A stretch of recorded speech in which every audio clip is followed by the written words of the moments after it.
नवरात्रि हिंदुओं का एक प्रमुख और अत्यंत पवित्र त्योहार है, जो पूरे भारत में बड़े हर्षोल्लास के साथ मनाया जाता है। नवरात्रि शब्द का अर्थ है 9 रातें, जिसमें शक्ति की अधिष्ठात्री देवी माँ दुर्गा के 9 अलग अलग स्वरूपों की श्रद्धापूर्वक पूजा अर्चना की जाती है।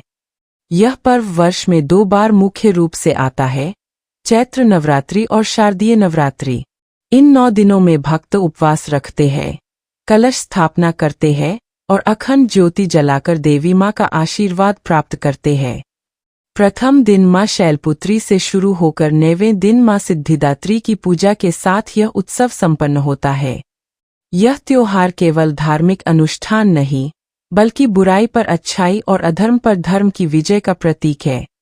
भक्तजन जगराते, भजन कीर्तन और गरबा डांडिया के माध्यम से अपनी खुशी और भक्ति व्यक्त करते हैं। आध्यात्मिक दृष्टि से यह समय स्वयं को शुद्ध करने, संयम बरतने और अपने भीतर की सकारात्मक ऊर्जा को जगाने का होता है। 10वें दिन विजयादशमी या दशहरा मनाया जाता है, जो संघर्ष के बाद सत्य की जीत का शंखनाद करता है। संक्षेप में, नवरात्रि नारी शक्ति के सम्मान और अटूट विश्वास का एक अद्भुत संगम है। नीलकंठपुर की सुबह आज कुछ अलग ही रंग में रंगी थी। यह नवरात्रि का पहला दिन था। चारों ओर पहाड़ों से आती ठंडी हवाओं में शंख और घंटों की आवाज गूंज रही थी। मीरा सूरज उगने से बहुत पहले ही उठ गई थी। आज उसे घट स्थापना करनी थी। उसने कोरे लाल रंग के वस्त्र पहने और अपने बालों को सादगी से बांध लिया। उसकी आंखों में एक अजीब सी चमक थी, एक ऐसा संकल्प जो चट्टानों को भी हिला दे। उसने नदी से पवित्र जल लाकर कलश स्थापित किया और माँ शैलपुत्री का ध्यान किया। शैलपुत्री, जो पर्वतराज हिमालय की पुत्री है, अडिगता और दृढ़ विश्वास का प्रतीक है। मीरा ने मन ही मन प्रार्थना की, हे माँ, मुझे पत्थर जैसी मजबूती देना कि मैं इस मंदिर और हमारे गांव की आत्मा को बचा सकूं। पंडित दीनानाथ ने जब मीरा को वैदिक मंत्रोच्चार के बीच कलश स्थापित करते देखा, तो उनका सीना गर्व से फूल गया। उनकी पत्नी, जो अब इस दुनिया में नहीं थीं, हमेशा कहती थीं कि मीरा एक साधारण लड़की नहीं है। आज उन्हें उनकी बात सच होती लग रही थी। घट स्थापना के तुरंत बाद गांव की महिलाओं का जत्था मंदिर में जुटने लगा। हर चेहरे पर श्रद्धा तो थी, लेकिन साथ ही एक डर भी छिपा था। शहर से आने वाले ठेकेदारों और अफसरों की खबर ने सबको परेशान कर रखा था। मीरा ने सभी महिलाओं को मंदिर के प्रांगण में एक गोला बनाकर बिठाया। बीच में अखंड ज्योति जल रही थी। मीरा ने बोलना शुरू किया। उसकी आवाज में पहाड़ों जैसी गंभीरता और नदी जैसी तरलता थी। बहनों और माताओं, आज नवरात्रि का पहला दिन है, माँ शैलपुत्री का दिन। माँ शैलपुत्री हमें सिखाती है कि चाहे कैसी भी आंधी आए, हमें अपनी जड़ों से, अपने विश्वास से अडिग रहना चाहिए। हमारे गांव पर एक संकट है। कुछ लोग चाहते हैं कि यह मंदिर टूट जाए और यहाँ शहर जैसा कुछ बन जाए। लेकिन क्या हम अपनी पहचान, अपनी शांति और माँ की इस पवित्र स्थली को चंद पैसों के लिए खोने दे सकते हैं? भीड़ में से एक बुजुर्ग महिला, काकी, ने कहा, बेटी, हम तो तैयार हैं, लेकिन हम कमजोर हैं। पंचायत के प्रधान और शहर के बड़े बाबू के सामने हमारी क्या बिसात? मीरा ने मुस्कुराकर काकी का हाथ थाम लिया। काकी, माँ शैलपुत्री भी तो एक स्त्री है, लेकिन वे पर्वत की बेटी है। शक्ति हम सबके भीतर है, बस उसे जगाने की जरूरत है। आज से इन 9 दिनों तक हम यहाँ केवल पूजा नहीं करेंगे, हम सब मिलकर इस मंदिर के चारों ओर एक सुरक्षा कवच बनेंगे। जब तक हम साथ हैं, कोई एक पत्थर भी नहीं हिला सकता। तभी मंदिर के बाहर से गाड़ियों के हॉर्न की आवाज आई। सब चौंक गए। प्रधान जी, शहर से आए हुए कुछ कोट पैंट पहने अफसर और 2-3 मजदूर, जिनके हाथों में नापने वाले फीते और औजार थे, अंदर दाखिल हुए। ठेकेदार खन्ना, जो सोने की मोटी चेन पहने था, मंदिर की दीवारों को हसरतों भरी नजरों से देख रहा था। प्रधान जी ने पंडित दीनानाथ की तरफ देखते हुए रूखे स्वर में कहा, पंडित जी, कागजी कार्रवाई पूरी हो चुकी है। यह जमीन सरकार ने एक बड़े प्रोजेक्ट के लिए दे दी है। आप इस नवरात्रि के बाद यह जगह खाली कर दें। यह सुनकर पंडित जी के हाथ कांपने लगे। वे कुछ कहते, इससे पहले मीरा आगे आ गई। वह अफसर और ठेकेदार के सामने निडर होकर खड़ी हो गई। उसकी आंखों में शेरनी जैसी चमक थी। उसने शांत लेकिन कड़े स्वर में कहा, प्रधान जी, आप ज़मीन की बात कर रहे हैं, लेकिन हम आस्था की बात कर रहे हैं। यह मंदिर हमारे गांव का हृदय है। आप किसी का हृदय कैसे निकाल सकते हैं? ठेकेदार खन्ना हंसा। अरे लड़की, भावनाओं से पेट नहीं भरता। यहाँ बड़ा रिजर्व बनेगा तो तुम सबको काम मिलेगा, पैसा आएगा। मीरा ने उसकी ओर देखे बिना अफसर से कहा, सर, आप तो पढ़े लिखे हैं। क्या विकास का मतलब सिर्फ कंक्रीट के जंगल बनाना है? हमारी संस्कृति, हमारी प्राचीन धरोहर क्या विकास का हिस्सा नहीं है? यदि आप इस मंदिर को तोड़ेंगे तो आप केवल एक इमारत नहीं तोड़ेंगे, आप इस पूरे गांव का विश्वास तोड़ देंगे। अफसर मीरा की दलीलों और उसके आत्मविश्वास से थोड़ा प्रभावित हुआ, लेकिन उसने अपने चेहरे पर कोई भाव नहीं आने दिया। देखिए मिस मीरा, कानून अपना काम करेगा। हमारे पास आदेश है और हमारे पास माँ का आदेश है।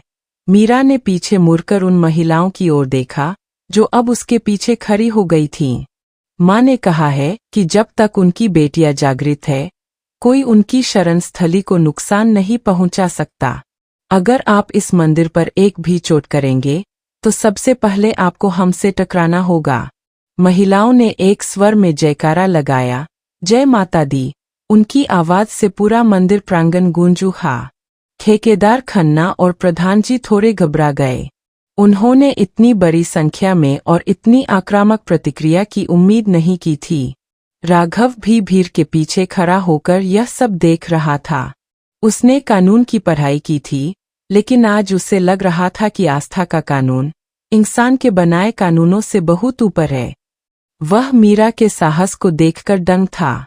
अफसर ने थोड़ी देर सोचने के बाद कहा, ठीक है, हम आज कोई जबरदस्ती नहीं करेंगे, लेकिन हमारे पास कोर्ट का आर्डर है।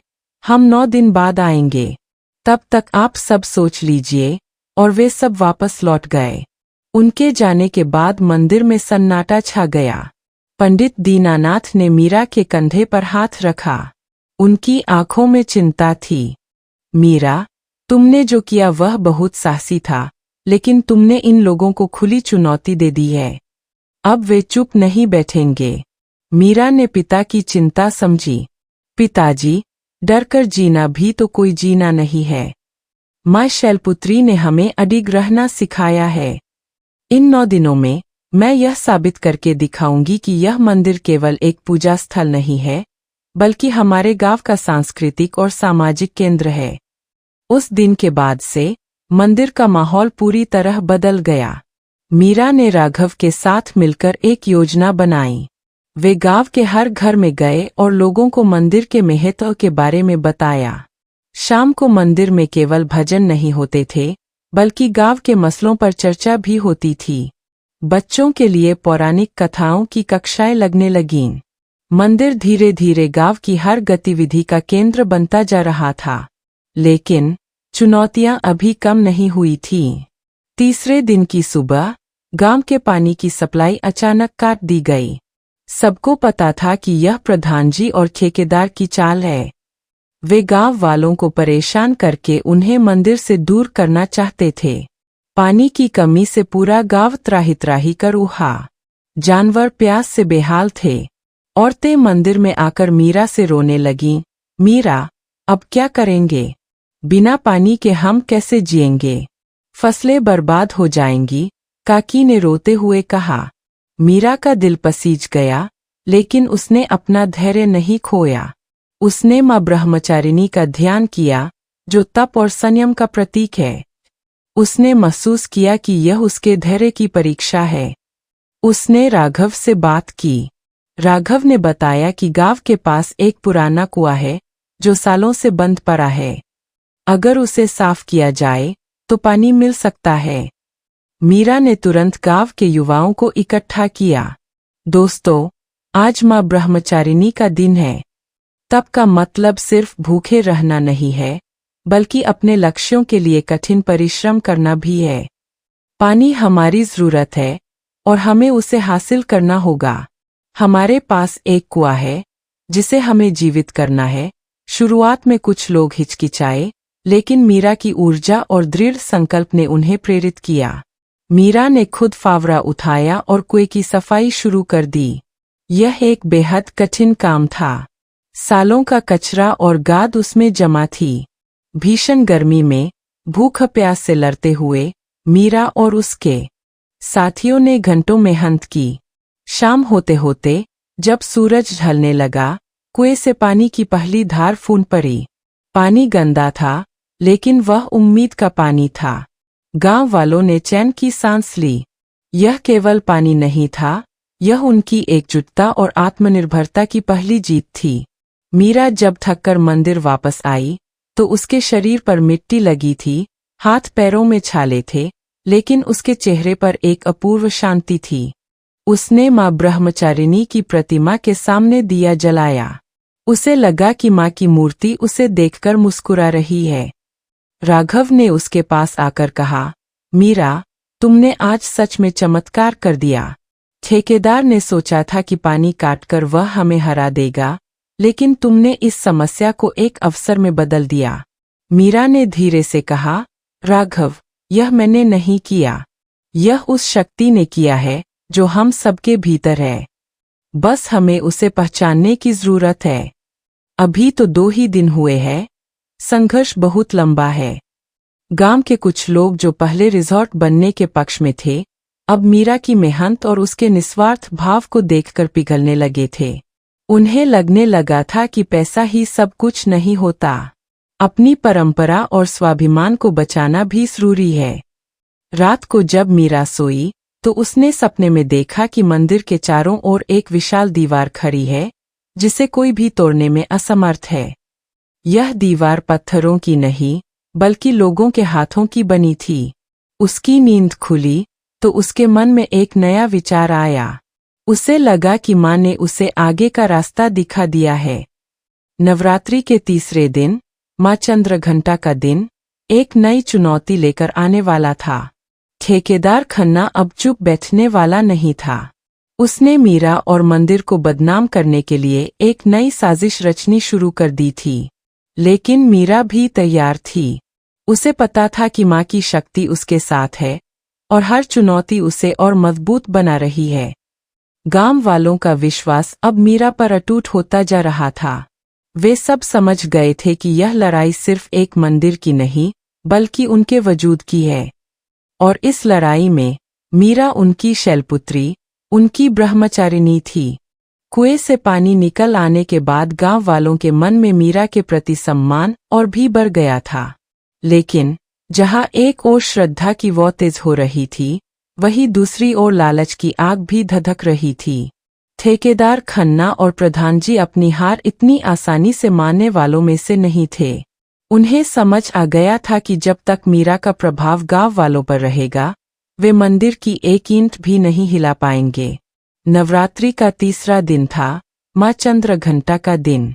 मां चंद्रघंटा, जिनके मस्तक पर घंटे के आकार का अर्धचंद्र है और जिनकी हुंकार से दुष्ट थरथर कांपते हैं, वे साहस और वीरता का प्रतीक है।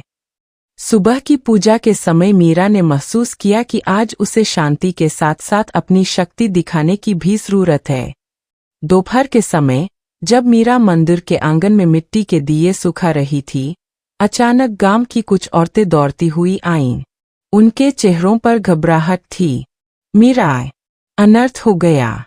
शहर से कुछ पुलिस वाले आए हैं और कह रहे हैं कि मंदिर के पास की जो गौशाला है, वह अवैध जमीन पर बनी है। वे उसे ढहाने के लिए बुलडोजर ला रहे हैं। मीरा का दिल धक से रह गया। वह गौशाला मंदिर का हिस्सा थी और उसमें गांव की बेसहारा गायों को रखा जाता था। वह तुरंत दौड़ती हुई वहां पहुंची। वहां एक पीला बुलडोजर खड़ा था और ठेकेदार खन्ना हाथ में कुछ कागज लिए पुलिस वालों के साथ खड़ा मुस्कुरा रहा था। देख लो लड़की, यह सरकारी जमीन है। मंदिर को हम 9 दिन बाद देखेंगे, लेकिन इस अवैध निर्माण को हम आज ही हटाएंगे। खन्ना ने अकर कर कहा। मीरा ने देखा कि गांव के पुरुष भी वहां जमा हो रहे थे, लेकिन पुलिस की लाठियों और बुलडोजर के शोर से वे सहमे हुए थे। मीरा सीधे बुलडोजर के सामने जाकर खड़ी हो गई। उसने अपनी भुजाएं फैला दी और ऊंची आवाज में कहा, यह गौशाला अवैध नहीं है। यह जमीन मेरे परदादा ने मंदिर को दान दी थी। इसके दस्तावेज हमारे पास है। दस्तावेज दिखाने में वक्त लगता है, तब तक यह मलबा बन चुका होगा। खन्ना ने चालक को इशारा किया। बुलडोजर का इंजन गरजा और वह आगे बढ़ने लगा। गांव के लोग डरकर पीछे हटने लगे, लेकिन मीरा अपनी जगह से टस से मस नहीं हुई। उसने मां चंद्रघंटा का स्मरण किया। उसकी आंखों में वह तेज था जो अन्याय को भस्म कर दे। अचानक उसने देखा कि राघव भागता हुआ आ रहा है। उसके हाथ में एक फाइल थी। रुकिए, राघव चिल्लाया। उसने पुलिस ऑफिसर के सामने कागज फैला दिए। यह रहा स्टेक ऑर्डर। हमने सुबह ही जिला अदालत से इस जमीन पर किसी भी तरह की तोड़फोड़ के खिलाफ आदेश ले लिया है। अगर आपने एक कदम भी आगे बढ़ाया तो यह कोर्ट की अवमानना होगी। ऑफिसर ने कागज देखे और बुलडोजर रोकने का इशारा किया। खन्ना का चेहरा गुस्से से लाल हो गया। उसने मीरा की तरफ देखते हुए फुसफुसाकर कहा, आज तो बच गई, लेकिन याद रखना, यह 9 दिन बीतते देर नहीं लगेगी। खन्ना के जाने के बाद गांव वालों ने राहत की सांस ली, लेकिन मीरा जानती थी कि यह सिर्फ एक छोटी सी जीत है। आज मां चंद्रघंटा ने हमें सिखाया कि न्याय के लिए खड़ा होना कितना जरूरी है। लेकिन हमारे दुश्मन अब सीधे वार नहीं करेंगे, वे हमारे भीतर फूट डालने की कोशिश करेंगे। हमें अपनी एकता को और मजबूत करना होगा। उसी रात खन्ना ने अपनी अगली चाल चली। उसने गांव के कुछ प्रभावशालियों को अपने घर बुलाया और उन्हें पैसे और शहर में नौकरी का लालच दिया। उसने अफवाह फैला दी कि अगर मंदिर नहीं टूटा तो सरकार पूरे गांव पर जुर्माना लगाएगी और उनका राशन कार्ड रद्द कर देगी। अगली सुबह मां कुष्मांडा का चौथा दिन था। जब मीरा सोकर उठी तो उसने देखा कि मंदिर में आने वाले लोगों की संख्या कल के मुकाबले आधी रह गई थी। जो लोग आए भी थे वे आपस में खुसर पुसर कर रहे थे। क्या हुआ काकी? आज सब इतने परेशान क्यों हैं? मीरा ने पूछा। काकी ने नजरें चुराते हुए कहा, बेटी, खबर उड़ी है कि शहर के बड़े साहब बहुत नाराज है। लोग डर रहे हैं कि कहीं मंदिर बचाने के चक्कर में हमारा घर बार न चला जाए। प्रधान जी कह रहे थे कि रिजर्व बनेगा तो सबको पक्की नौकरी मिलेगी। मीरा समझ गई कि लालच और डर का बीज बोया जा चुका है। उसने हार नहीं मानी। उसने तय किया कि वह आज मां कुष्मांडा की शक्ति का परिचय देगी, जिन्होंने अपनी मंद मुस्कान से ब्रह्मांड की रचना की थी। मीरा ने मंदिर के आंगन में एक बड़ा चूल्हा जलाया। उसने गांव के उन युवाओं को बुलाया जो उसके साथ थे। आज हम महाभंडारा करेंगे, लेकिन यह भंडारा सिर्फ मंदिर के पैसे से नहीं होगा। हम हर घर से एक मुट्ठी अनाज मांगेंगे। जो डर रहे हैं उनके पास भी जाएंगे। हम उन्हें दिखाएंगे कि यह मंदिर हमें खिलाता है, डराता नहीं। मीरा झोली लेकर गांव की गलियों में निकल पड़ी। कुछ लोगों ने दरवाजे बंद कर लिए, कुछ ने ताने मारे, लेकिन मीरा मुस्कुराती रही। उसने किसी से बहस नहीं की। धीरे धीरे उसकी सरलता और निष्ठा ने लोगों के दिलों की बर्फ पिघलानी शुरू कर दी। शाम तक मंदिर का भंडार भर चुका था। भंडारे में जब पूरा गांव साथ बैठकर खाना खा रहा था, तब पहली बार अमीरी और गरीबी, जात-पात और डर की दीवारें गिरती नजर आईं। मीरा ने देखा कि वे लोग भी आए थे जो सुबह डरे हुए थे। तभी राघव ने आकर मीरा को एक और बुरी खबर दी। मीरा, खन्ना ने एक नया खेल खेला है। उसने शहर के कुछ अखबारों में खबर छपवाई है कि इस मंदिर में कुछ असामाजिक तत्व छिपे हुए हैं और यहाँ पूजा के नाम पर तंत्र मंत्र का गलत काम हो रहा है। कल प्रशासन की एक टीम जांच के लिए आ सकती है। मीरा हंसी। उन्हें आने दो राघव। माँ की गोद में कोई भी अशुद्धता टिक नहीं सकती। बस तुम अपना कानूनी मोर्चा संभालो, मैं यहाँ का विश्वास संभालूंगी। जैसे जैसे रात गहराती गई, मंदिर की अखंड ज्योति और भी उज्ज्वल होती गई। मीरा ने रात भर जागकर माँ की स्तुति की। उसे पता था कि कल का दिन और भी कठिन होगा। 5वां दिन माँ स्कंदमाता का था, वात्सल्य और ममता की देवी। लेकिन वह नहीं जानती थी कि कल उसकी ममता और धैर्य की ऐसी परीक्षा होगी जिसकी उसने कल्पना भी नहीं की थी। गांव की पहाड़ी के पीछे काले बादल जमा हो रहे थे, मानो आने वाले तूफान का संकेत दे रहे हों। लेकिन मीरा के चेहरे पर वही पुरानी शांति थी। उसे भरोसा था कि जिसने सृष्टि बनाई है वह उसे मिटने नहीं देगी। नीलकंठपुर की हवाओं में अब तनाव और श्रद्धा का एक मिलाजुला एहसास था।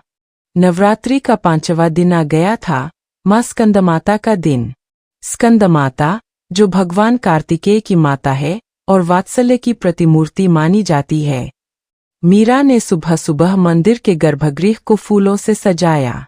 आज उसे रह रहकर अपनी माँ की याद आ रही थी, जिन्होंने उसे सिखाया था कि ममता में दुनिया की सबसे बड़ी शक्ति होती है। जैसा कि राघव ने चेतावनी दी थी, सुबह के 10 बजते प्रशासन की एक टीम गांव पहुंच गई। उनके साथ पुलिस बल और कुछ स्वास्थ्य विभाग के अधिकारी भी थे। ठेकेदार खन्ना और प्रधान जी चेहरे पर एक कुटिल मुस्कान लिए उनके साथ साथ चल रहे थे। उन्होंने अखबारों में झूठी खबर फैलाई थी कि मंदिर के परिसर में गंदगी है और यहाँ अंधविश्वास के नाम पर लोगों की सेहत से खिलवाड़ हो रहा है। जांच अधिकारी एक सख्त मिजाज की महिला थी जिनका नाम इंस्पेक्टर रेणुका था। उन्होंने मंदिर में कदम रखते ही अपनी डायरी निकाली और चारों ओर देखने लगीं। हमें शिकायत मिली है कि यहाँ स्वच्छता के नियमों का पालन नहीं हो रहा और आप लोग बिना अनुमति के भारी भीड़ जुटा रहे हैं, जिससे महामारी का खतरा बढ़ सकता है। मीरा ने शांति से हाथ जोड़कर उनका अभिवादन किया। मैम, आप खुद देख सकती है, मंदिर का कोना कोना साफ है और जहाँ तक भीड़ की बात है, यह श्रद्धा है, कोई जबरदस्ती नहीं। हम नियमों का पूरा पालन कर रहे हैं। खन्ना बीच में बोल पड़ा, मैम, यह लड़की बहला फुसलाकर लोगों को यहाँ लाती है। यहाँ रात को अजीब अजीब आवाजें आती है, टोटके किए जाते हैं। मीरा ने खन्ना की ओर देखा भी नहीं। उसने इंस्पेक्टर रेणुका से कहा, मैम, माँ स्कंदमाता ममता की देवी है। एक माँ अपने बच्चों का बुरा कभी नहीं चाहती। अगर आपको लगता है कि यहाँ कुछ गलत है, तो आप पूरे मंदिर की तलाशी ले सकती है। तभी एक हृदय विदारक घटना घटी। गांव का एक छोटा बच्चा, गोलू, जो मंदिर के पास ही खेल रहा था, अचानक बेहोश होकर गिर पड़ा। उसे तेज बुखार था और वह कांप रहा था। उसकी माँ रोती हुई उसे मंदिर के प्रांगण में ले आई। मीरा बेटी, देखो गोलू को क्या हो गया। यह तो बोल भी नहीं रहा। खन्ना को एक मौका मिल गया। देखिए, मैंने कहा था ना, यहाँ बीमारियाँ फैल रही है। इस मंदिर की वजह से इस बच्चे की यह हालत हुई है।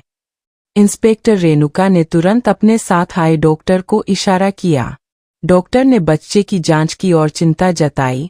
इसे बहुत तेज दिमागी बुखार लग रहा है, तुरंत शहर ले जाना होगा, वरना जान को खतरा है।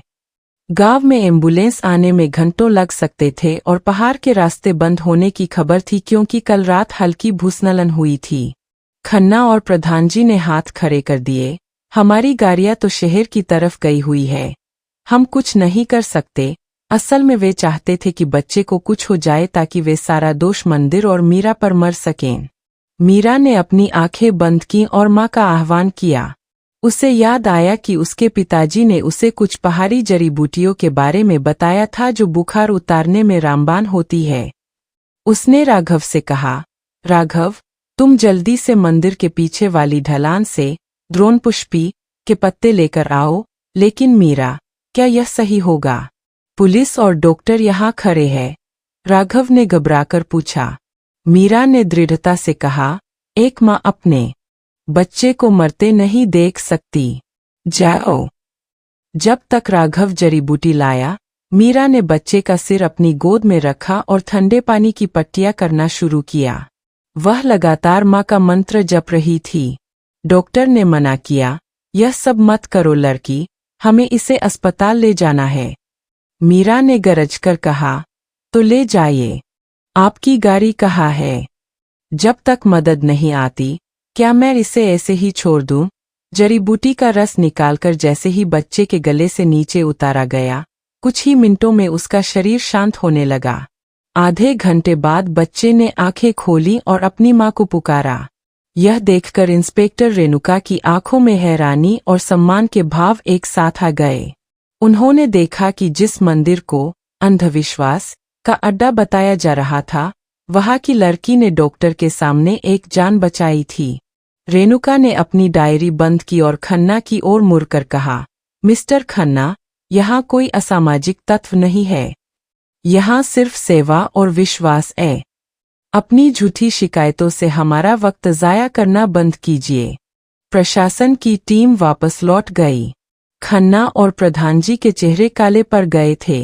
गांव वालों ने मीरा को घेर लिया। आज उसने साबित कर दिया था कि वह सिर्फ बातें नहीं करती, बल्कि वह पूरे गांव के बच्चों की बड़ी बहन और माँ की तरह देखभाल कर सकती है। शाम को माँ कात्यायनी का छठा दिन शुरू होने वाला था। कात्यायनी, जो राक्षसों का वध करने के लिए अवतरित हुई थीं। मीरा जानती थी कि अब दुश्मन अपनी पूरी ताकत झोंक देगा। रात के सन्नाटे में उसने देखा कि कुछ नकाबपोश लोग मंदिर की ओर बढ़ रहे थे। उनके हाथों में जलती हुई मशाले और केरोसिन के डिब्बे थे। मीरा ने शोर नहीं मचाया। उसने चुपके से मंदिर की बड़ी घंटी को पूरी ताकत से बजाना शुरू किया। टन टन टन की आवाज पहाड़ों में गूंज उठी। गांव वाले, जो अब सतर्क रहने लगे थे, लाठियां और टॉर्च लेकर घरों से बाहर निकल आए। नकाबपोश लोग घबराकर भागने लगे, लेकिन गांव वालों ने उनमें से एक को पकड़ लिया। जब उसका नकाब हटाया गया, तो वह प्रधान जी का सगा साला निकला। अब सच सबके सामने था। गांव वालों का गुस्सा फून पड़ा। इतनी नीच हरकत! हमारी आस्था को जलाने की कोशिश! काकी चिल्लाई। मीरा आगे आई और भीड़ को शांत किया। नहीं, हमें कानून हाथ में नहीं लेना है। आज मां कात्यायनी का दिन है, जिन्होंने महिषासुर का वध किया था। लेकिन हमारा महिषासुर यह आदमी नहीं, बल्कि वह नफरत और लालच है जो इसके पीछे है। उस रात गांव वालों ने तय किया कि वे अब बारी बारी से मंदिर का पहरा देंगे। अब यह लड़ाई सिर्फ मीरा की नहीं थी, यह पूरे नीलकंठपुर की लड़ाई बन चुकी थी। मीरा ने थककर मंदिर की सीढ़ियों पर सिर टिकाया। उसे महसूस हुआ कि माँ उसे शक्ति दे रही है। लेकिन वह जानती थी कि 7वां दिन माँ कालरात्रि का है, अंधकार को मिटाने वाली देवी। और अक्सर सबसे गहरा अंधकार सुबह होने से ठीक पहले ही आता है। नीलकंठपुर की रात अब और भी काली हो गई थी, लेकिन मंदिर की अखंड ज्योति पहले से कहीं अधिक प्रज्वलित थी। गांव वालों का पहरा सख्त था, पर दुश्मनों की नीयत और भी खौफनाक होती जा रही थी। नवरात्रि का 7वां दिन, माँ कालरात्रि का दिन। माँ का वह स्वरूप जो अत्यंत भयानक है, जिनके बाल बिखरे हुए हैं और जो अंधकार का नाश करती है। मीरा आज सुबह से ही कुछ बेचैन थी।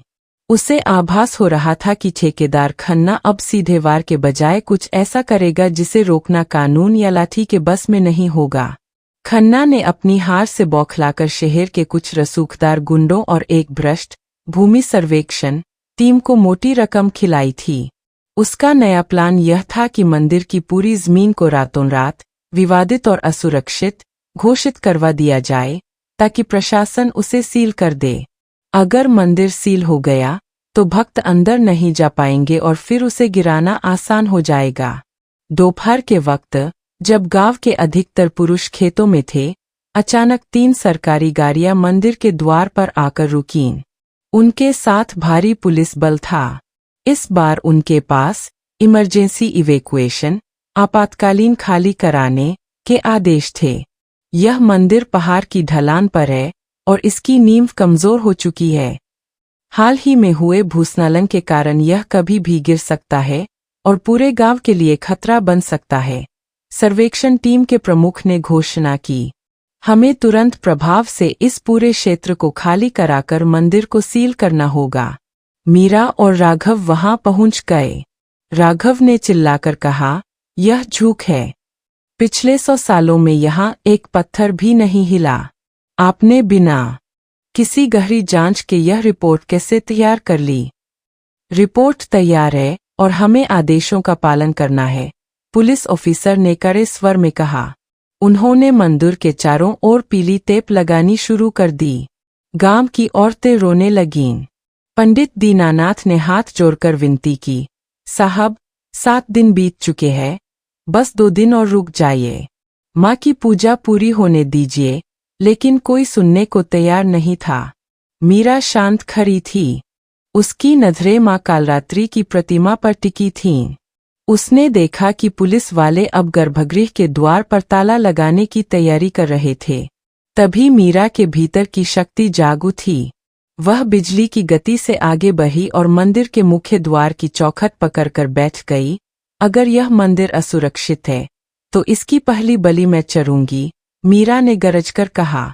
आप ताला लगाइए, लेकिन मेरे शरीर के ऊपर से। मैं यहाँ से नहीं हटूंगी। पुलिस वालों ने उसे हटाने की कोशिश की, लेकिन तभी एक चमत्कार हुआ। जैसे ही उन्होंने मीरा को छुआ, आसमान में अचानक घने काले बादल छा गए। दोपहर में ही रात जैसा अंधेरा हो गया। बिजली ऐसी कड़की कि जमीन कांप उठी। गांव के लोग डरकर पीछे हट गए, पर मीरा अडिग रही। देखो, माँ कालरात्रि क्रोधित है, काकी चिल्लाईं। छोड़ दो हमारी बेटी को, वरना अनर्थ हो जाएगा। खन्ना, जो दूर खड़ा तमाशा देख रहा था, घबरा गया। उसे लगा कि शायद प्रकृति भी मीरा का साथ दे रही है। तभी तेज बारिश शुरू हो गई। इतनी भीषण बारिश की सर्वेक्षण टीम के कागजात भीगकर खराब होने लगे। पुलिस ऑफिसर ने स्थिति की गंभीरता और गांव वालों के बढ़ते आक्रोश को देखा। अगर वे इस माहौल में मीरा पर बल प्रयोग करते तो दंगा भड़क सकता था। आज के लिए रुक जाओ, कल मौसम साफ होने पर देखेंगे, ऑफिसर ने झेंपते हुए कहा और टीम के साथ वापस अपनी गाड़ियों की ओर भागा। लेकिन खन्ना ने हार नहीं मानी थी। उसने रात के अंधेरे में अपनी आखिरी और सबसे गंदी चाल चली। उसने गांव के पीने के पानी के मुख्य टैंक में, जो पहाड़ी के ऊपर था, जहरीला पाउडर डाल दिया ताकि पूरा गांव बीमार पड़ जाए और सारा दोष मंदिर की अपवित्रता और देवी के प्रकोप पर डाल दिया जाए। आधी रात के बाद कालरात्रि की पूजा के समय अचानक गांव के कुछ घरों से चीखने चिल्लाने की आवाजें आने लगीं। पेट में बहुत दर्द हो रहा है, उल्टियां हो रही है, एक करके लोग बीमार पड़ने लगे। गांव में हड़कंप मच गया। खन्ना ने अपने आदमियों के जरिए खबर फैला दी कि मीरा ने जो जड़ी बूटी दी थी और मंदिर में जो भंडारा हुआ था, उसी की वजह से सब मर रहे हैं। यह मंदिर श्रापित है। मीरा ने तंत्र मंत्र से सबको बीमार कर दिया है। खन्ना के आदमी चिल्लाने लगे। गांव वाले, जो दर्द से बेहाल थे और डरे हुए थे, संदेह की नजरों से मंदिर की ओर देखने लगे। पंडित दीनानाथ कांपने लगे। मीरा, यह क्या हो रहा है? सब हमें अपराधी मान रहे हैं। मीरा ने देखा कि लोग हाथ में पत्थर और मशाले लेकर मंदिर की ओर बढ़ रहे थे। उनकी आंखों में श्रद्धा की जगह नफरत और दर्द था। यह मीरा के जीवन की सबसे कठिन घड़ी थी। राघव, जल्दी करो, हमें पता लगाना होगा कि पानी कहाँ से खराब हुआ है, मीरा ने चिल्लाकर कहा। मीरा और राघव भागते हुए पहाड़ी के ऊपर वाटर टैंक की तरफ गए। वहां उन्हें खन्ना का एक आदमी भागता हुआ दिखा, जिसके हाथ में जहर का खाली पैकेट था। राघव ने उसे दबोच लिया। दूसरी ओर मंदिर के पास भीड़ बेकाबू हो रही थी।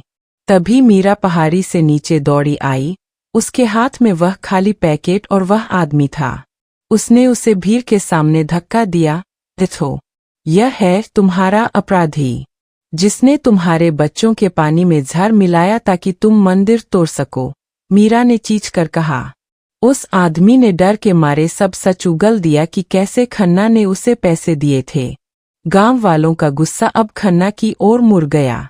जो लोग पत्थर मारने आए थे, वे अपनी गलती पर शर्मिंदा होकर मीरा के पैरों में गिर पड़े।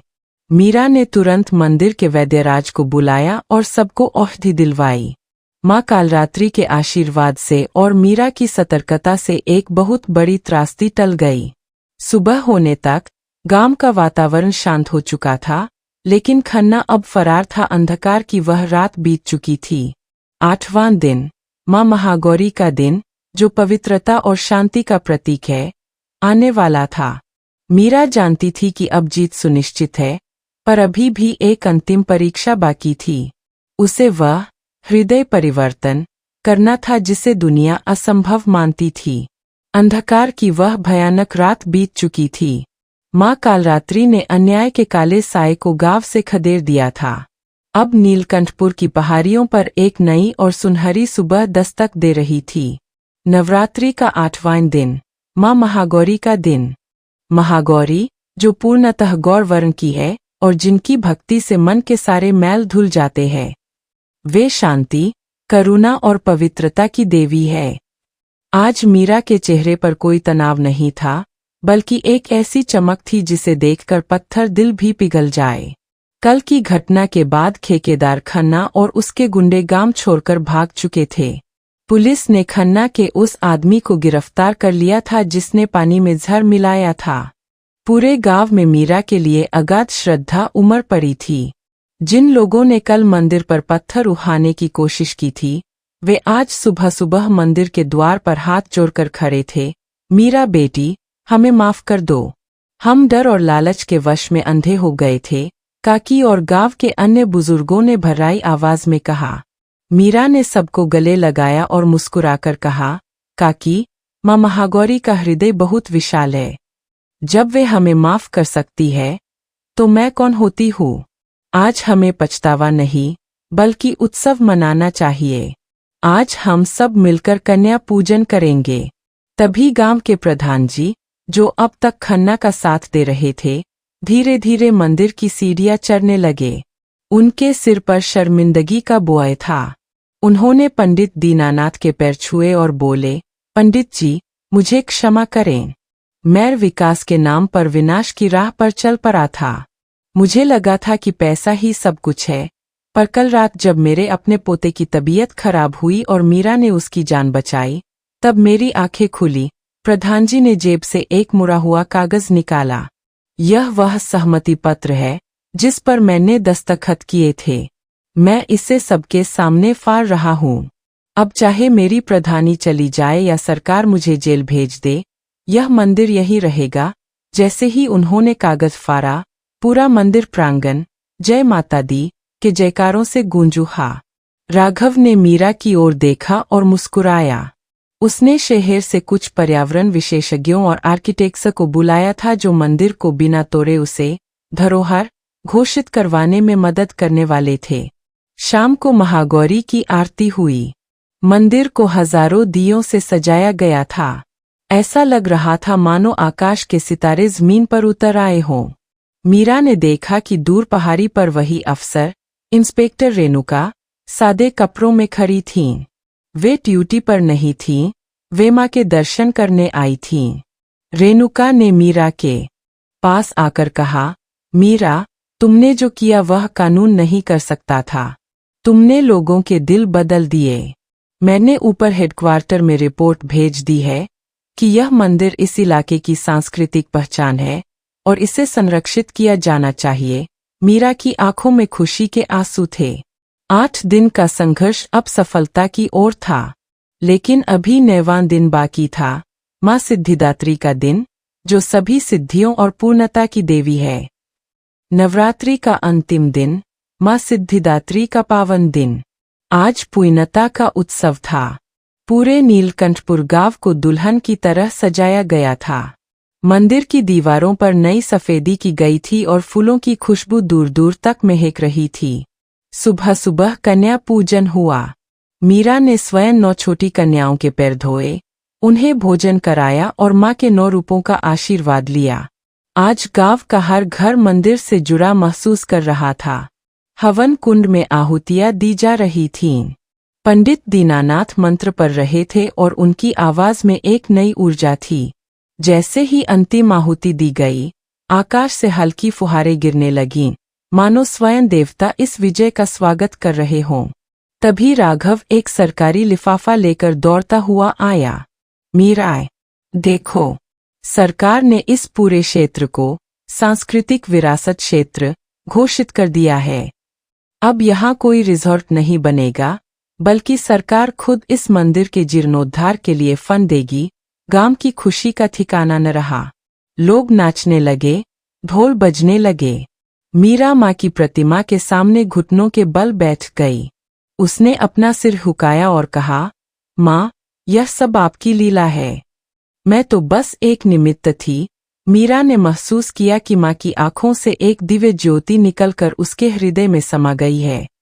उसे समझ आ गया कि शक्ति बाहर नहीं, हमारे भीतर के विश्वास में होती है। शाम को विसर्जन की तैयारी हुई। जब ज्वारे विसर्जित किए जा रहे थे, तब मीरा ने संकल्प लिया कि वह गांव की महिलाओं के लिए एक केंद्र बनाएगी जहां वे अपनी कला और संस्कृति को संजो सकें। मंदिर अब केवल पूजा का स्थान नहीं, बल्कि शिक्षा और एकता की पाठशाला बन चुका था। नीलकंठपुर की वह नवरात्रि हमेशा के लिए इतिहास के पन्नों में दर्ज हो गई। मीरा, जो एक साधारण युवती थी, अब गांव की शक्ति बन चुकी थी। मंदिर की घंटियां आज भी उसी पहाड़ों की वादियों में गूंजती है, जो हर राहगीर को यह याद दिलाती है कि जहां सत्य और साहस होता है, वहां स्वयं ईश्वर निवास करते हैं। बुराई पर अच्छाई की, लालच पर आस्था की और अंधकार पर प्रकाश की यह जीत सदास्ता के लिए अमर हो गई।